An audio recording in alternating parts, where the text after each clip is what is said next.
Well, thanks for joining us for this. It's like a weird hybrid. It's part Kent Kessinger show and Kent Kessinger podcast spectacular rolled into one that's found on YouTube and other places. It I don't. It's like the Kent Kessinger show spectacular. I was just trying to think of, Bob, if we were going to be able to come up with a name the way that you were describing it. So yeah, it's something for sure. But it's good to be able to be with you, Bob. Yes, thank you for joining us again this week, Coach. As get ready for a mighty tall task on Saturday, as you get ready to take on the Avila Eagles. But at least it won't be from the duck blind on the campus of Avila University. No, we are going to not really neutral, but somewhat different location, playing at Ray Peck High School in Peculiar, Missouri. So it's not too far from them, and I think it adds another 15, 20 minutes to our bus ride. That's about it. Well, and at least we don't have to worry about baseball and softball interfering at the same time. Right. No, we won't be playing baseball, softball, and football on the same field at the same time. Yeah, for sure. I think this was the time where the arena rules will probably be involved if that was to ever happen. Right. If we did that, I think that we could use some WWE type things. Bring a chair in with us. We could it'd be like the Royal Rumble. Someone with a mask comes out of nowhere. And yes, definitely some people like that underneath the stage or whatever. Dogs and cats living together. It's organized mayhem, basically. But speaking of organized mayhem, man, it was a rough weekend last weekend. You brought it up, said it best that you couldn't pass, you couldn't run, you couldn't tackle. I was really wanting to break off about the execution of your offense and see if you would have went John McKay on me there, but definitely said all for it. Yeah, definitly. Yeah, I would have pulled that one. I did not do that. I showed self-control, and so, but it was a good opportunity maybe to stoke some competition this week. Do you feel like that maybe some of the players who feel like that they should get more time or should be out there are taking the opportunity to try to show that they do deserve that? Yeah, I do. Actually, I really think that's the case, particularly I think within our quarterback position. That's kind of the way that the sport has gone, and the way that we have always been here at Ottawa is, we're very much a quarterback driven offensive system. If you look at, like, for example, we're going to talk about it here a little bit later, but you look at Avila, they don't play John Jacobs in the first game of the season, and that's their loss to Bethel. And it was a tight game at that point. And you just kind of look at the success that teams have had, and they got somebody that at the quarterback position that create plays and make people better around them, and that's one of the things that I think that we need to continue to build upon, and to do that, I think that you have to compete every day.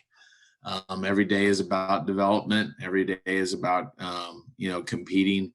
At this point, and learning how to play in these games, and so you can be successful. So, yeah, I've seen that on the offensive side of the ball. I think we've got some pretty good competition at other positions. It's nice to see our running backs compete, and they're competing for a little bit more time as we get back into the fall. I mean, James Reeder and Dalen Johnson are competing for time when we get a chance to get Derek back on the field for us, Curtis, and then you look defensively. The places that I think that we're struggling a little bit the most are the ones that are there where we're the thinnest, and there's not the competitive, situation as much as you find, and so I think that's a big part of it. Yeah, I agree with you there, Bob. And with that said, you're getting ready to take on a team who has that one loss at the beginning of the year in which John Jacobs didn't play, and they have just been impressive since that point in time. Uh, is there, I don't want to say a sense of urgency, but is there a feeling among the players that, hey, we've got an opportunity to maybe make some noise, and not only that, but play a bit of a spoiler this week, and we could see more than just their best? I think that's a key factor in the game is that we are playing a very good competitive team that is easily seen on film as being competitive. And I'm hoping that it gets the juices flowing when we get to game day. I mean, it's practice has been pretty good. Like for example, we had really good energy Wednesday night's practice, and we came around today. So today is Thursday. For those listening to the podcast, maybe later and delayed, but we turned around within 12 hours. So we got finished last night at about 7, and we finished up practice this morning at 7 o'clock in the morning. Now, so it's 2 separate practices. So we did not completely practice overnight, just to make that clear. Would that be illegal or something? I know I would have been really tired and we probably wouldn't have got anything done. But it was more along. We came back around this morning at 5 o'clock, 5:20, and we started practice, went for about an hour and a half. But even with the rain and the chilly, how chilly it was in the morning, I think we had a pretty decent go with a lot of things in practice today. And I think that the guys hopefully learn from last week, because we came out to warm up and we didn't have any energy. It was one of those things that as a coach, you kind of look things over and I'm like, man, I hope we decide to pick it up and turn it on here, because this could be a long day if we don't do it. And that's what it turned into. We got behind the 8 ball and then just didn't have the energy to get her done. So I think that has been different this week, because of hopefully learning from the previous game.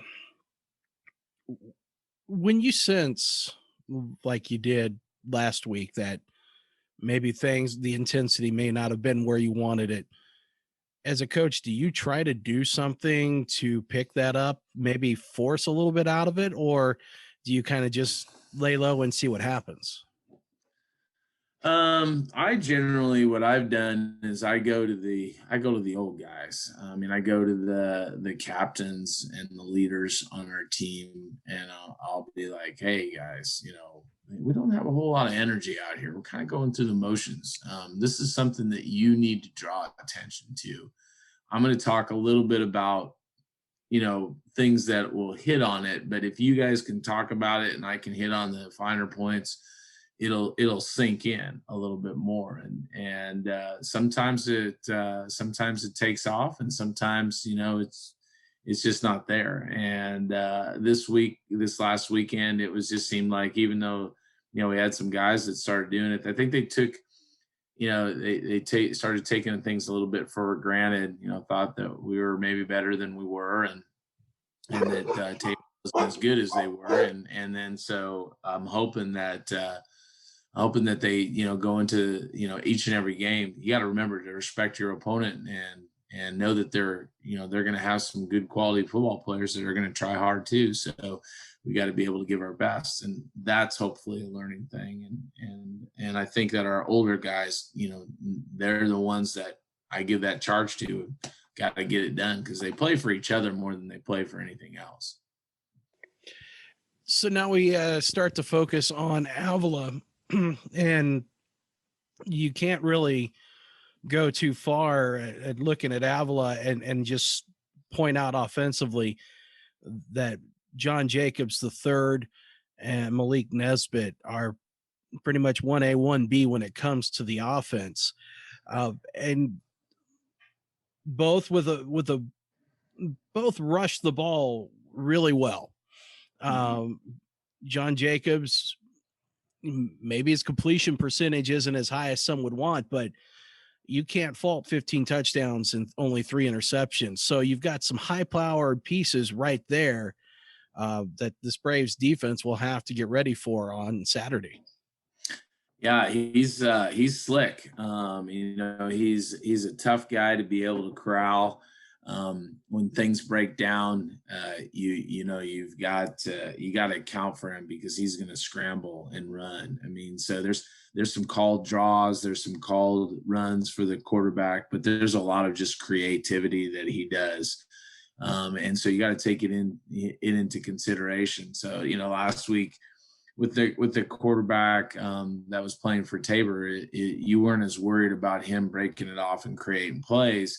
Definitely that you're worried about that this weekend. So we're going to be hopefully pretty smart and keep our guys. We have to stay in our rush lanes when we're rushing the quarterback. You're going to every once in a while you're going to do some different things to be able to make sure that he's contained and then with Nesbitt and stuff, we've got to be able to try to keep him under control as well. And the key with great players, which I think that these two are very, very good players, is that that they're going to get some of their, they're going to get theirs, but it's to be able to, minimize, the big play potential. And that's one thing that Avila has done is just really minimize the big play potential, make them earn everything.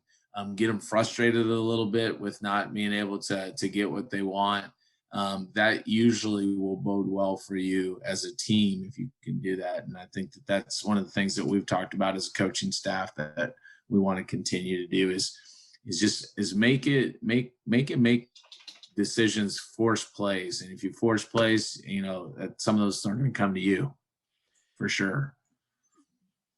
Do you maybe take a step back defensively and maybe not be as aggressive with putting pressure on Jacobs? Maybe if it was as you would maybe another quarterback because you're wanting to keep everybody in front of you, or do you try to bring that pressure, try to disrupt and maybe force a bad play?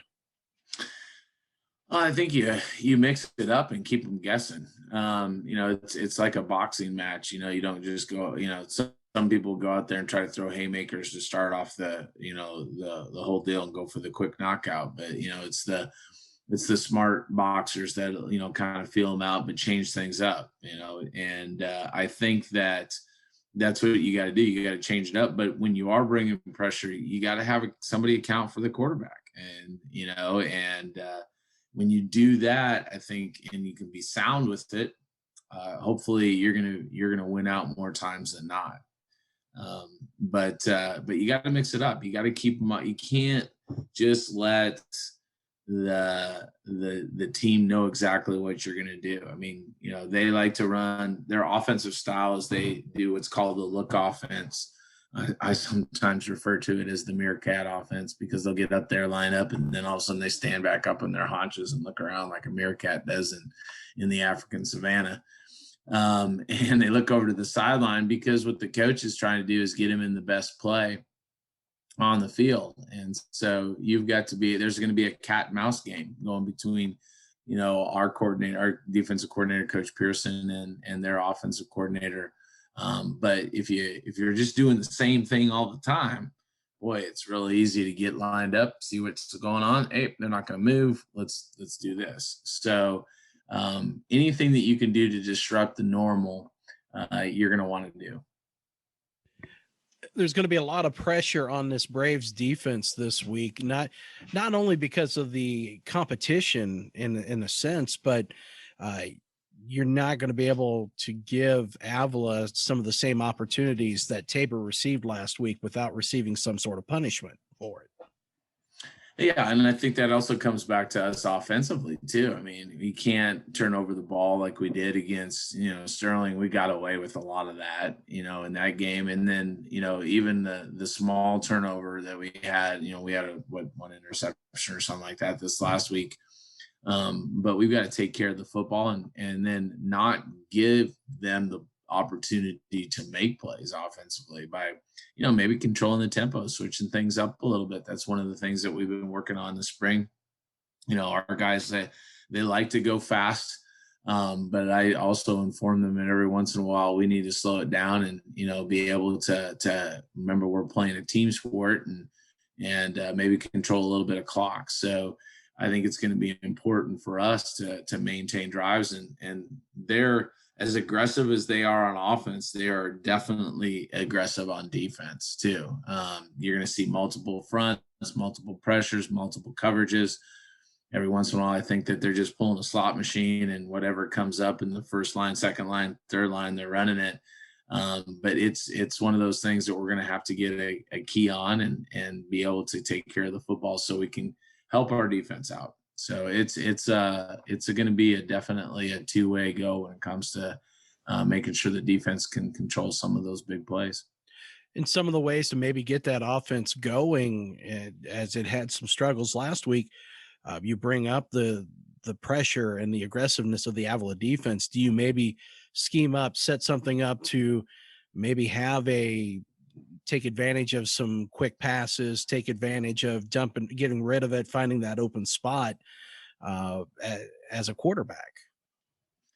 Yeah, and that's our offense is set for that. I mean, we are part of our philosophy is get it to the fast guys as fast as we can and let them do something with it. So whether that's short passes or quick little run hit and runs or screen game, all those things factor in to us if you want to be aggressive, and then also being able to protect. There's times that we can keep seven guys in and protect, and then if they want to play a lot of man to man, that's where we'll have to make some hay on some matchups. And I think one of the things that we're better at than even when we were in the fall is just some of the I think the depth that we have at receiver, and to be able to hopefully provide some matchups that cause people problem. But we don't lose a lot when we switch in. Torrey Butts has really come along as a transfer for us. And so he and Dylan Foose play the same spot. That's easy. Hopefully, keep somebody fresh legs. Um, Jermaine Ziegler has really come on for us. As a receiver. From the beginning of the fall. He gives some matchup, issues. Shoot, he had an 80-yard run. Well, it was more than 80 by the time he got done with it, but it was 80 from the line of scrimmage. A yard run on just a little jet sweep, and then Colton Davis and Jaquez Snell, they're kind of working together at different spots, and so we've built some depth there that I think that will help us, to be able to keep some pressure on them. And it's one of those things. If they blitz a lot, we're going to have to be able to make some big plays. I think somebody told me one time is if you live by the sword, you might die by it. So be careful on how you swing the sword. And for us, it's going to be able to protect and then try to hopefully see, if our guys can win some matchups. Well, you bring up the protection aspect. You look at this defense for Avila, 14 and a half sacks on the year, and you've got Nicholas Furlow with 3.5 of them. You got, whoa, you've got several players with sacks, or at least credited with half sacks anyway. So they know how to bring pressure. The offensive line is going to really have to step up this week. Yeah, and you're going to have to be aware too, and that's where our receivers and our quarterback, everybody's got to be on the same page, because they'll bring corner blitzes, they'll bring some safeties every once in a while, they bring a variety of different linebacker blitzes. Like I mentioned before, they'll be in a form. The front changes a lot. So they'll be 4-man front, 3-man front. They'll go between a 3-3 and a 3-4, and they'll 3-3-3-4 is always bringing some kind of a pressure, inside guys, outside guys.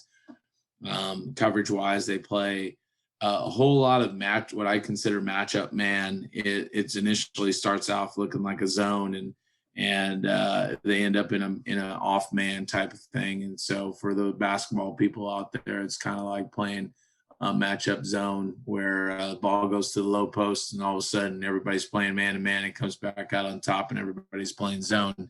They'll make that kind of switch on you during the play, and so our quarterbacks got to be able to see that and anticipate it, and hopefully we've got some pretty good combination type route schemes to be able to take advantage, whether it's zone or man. So, what are your keys for this one on Saturday, especially if the Braves want to come away with the win? Well, I think that, offensively, we've got to take care of the football. We need to have more output than we did last week. 43 plays in a game is not conducive to being successful in the style of offense we run. We need to get back up into the 70s, and so that's taking care of and sustaining drives. The second thing that I think that you go is to the defensive standpoint is we got to limit the big play potential as much as we can. Be sound with our communication. Play that little cat and mouse game between the look offense and what they're doing, but also make sure that we take care of the quarterback when we're rushing. You gotta keep a guy, whether it's a D lineman on a rush to keep his lane and keep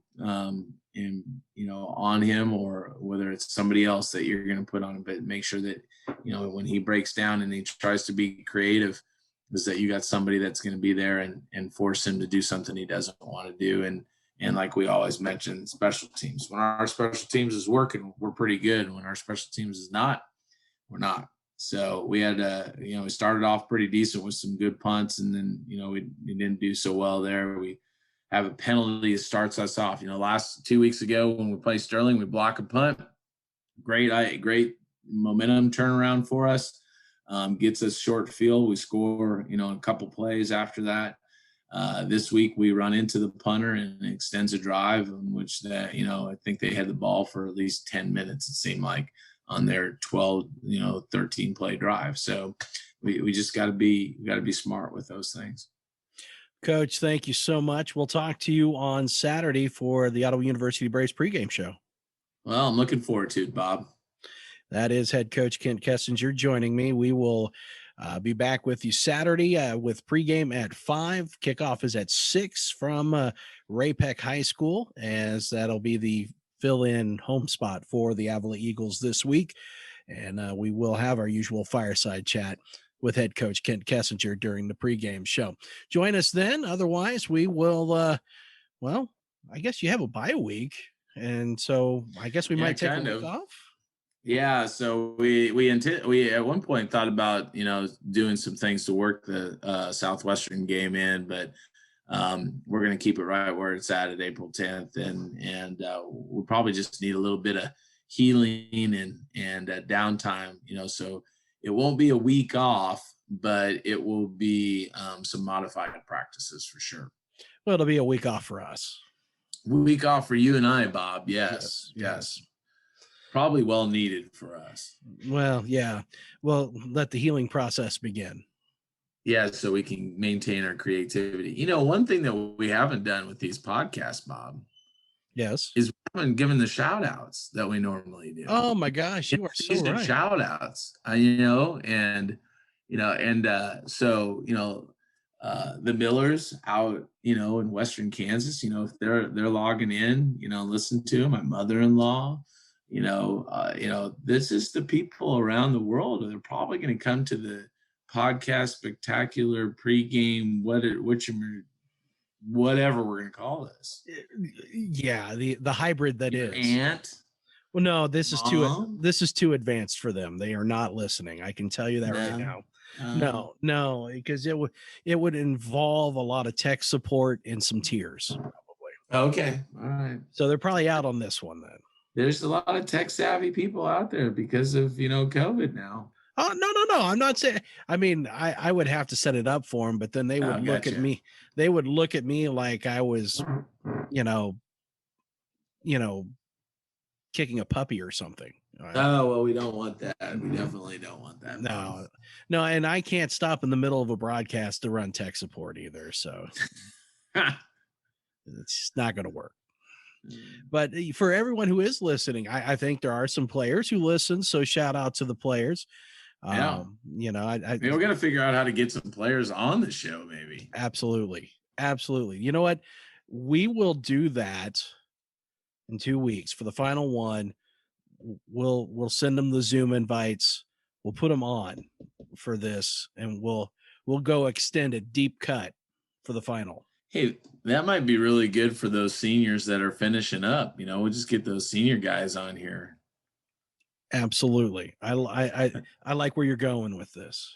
Well, just think of it. We're always trying to, push the edge of the envelope when it comes to our broadcasts. And look at this right here, right now. People are hearing it as the ideas just come. Darwin would be proud of this evolution. He definitely would. Yeah. So in 2 weeks, we will have seniors on here. Will they be football players or senior citizens? That's for you to find out. Just know seniors will be on here. How about that? We leave that as a cliffhanger. I like that. I like that. Coach, we'll talk to you Saturday. Thanks. You're welcome, Bob.